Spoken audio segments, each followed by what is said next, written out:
Hi there, Andrew from Sterilizer Autoclave Solutions, 704-966-1650. Right now we are going to do a video on how to disassemble a float switch, which is inside of the reservoir. Right there. Yep. Okay, so first thing we're gonna do is we're gonna cut the red wires here, the zip ties off the red wires.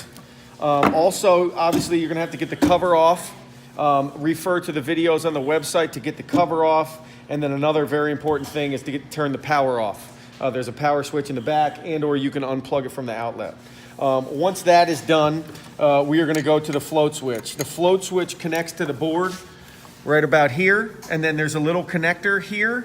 And then so we are gonna cut that with the cut the zip tie off that, and then we can unplug this. Then we're gonna trace this back.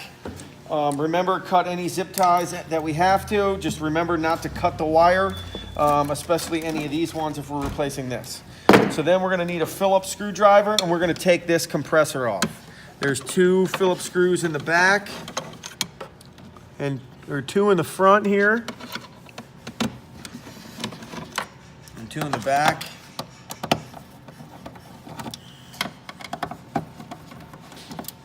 Once you take those off, we are going to roll this over to the side. That will reveal this float switch. To take the float switch off, you're just going to have to take an adjustable wrench. I think it's loose, it's plastic. So spin this off. You are going to want to drain the water out first. So there is a vacuum here. Get the water out. There also is a drain tube in the front that you can use that pull the plug on to drain all the distilled water out. Then we're going to unscrew the fitting here.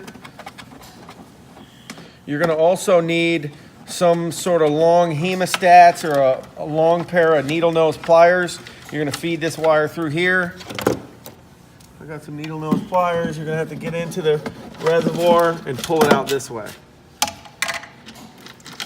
Pull it out like so.